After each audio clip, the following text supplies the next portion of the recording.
DEI initiatives in Iowa's public universities are already scaled back due to a law passed during the last state assembly. Now, as Local 5's Connor O'Neill reports, some lawmakers want to extend those guidelines to community colleges, but the efforts have stalled. Good evening, Stephanie. Well, that House subcommittee was considering a bill that would have stopped community colleges from establishing its own DEI offices. That failed to pass out of subcommittee because it concluded that community colleges are already working towards its own compliance.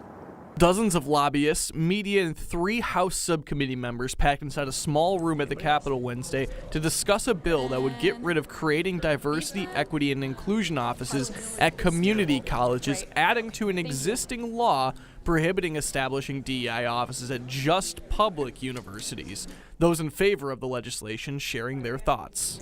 And I think a better description of DEI is didn't earn it, and I think our children should be taught a merit-based education. It makes sense to also do this on the community college side.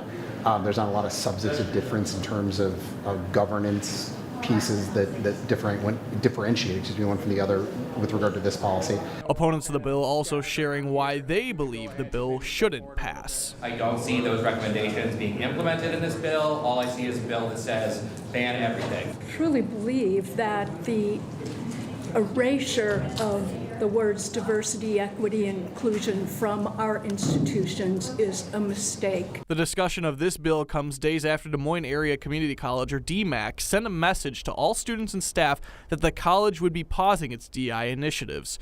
DMACC cited the state's proposed bills and President Trump's executive order targeting diversity, equity, and inclusion programs as the reason for the pause. Now, as I mentioned, the subcommittee did table this legislation earlier today. There are other bills right now at the education level that are aimed at DEI services. Of course, that's something Stephanie will continue to track here.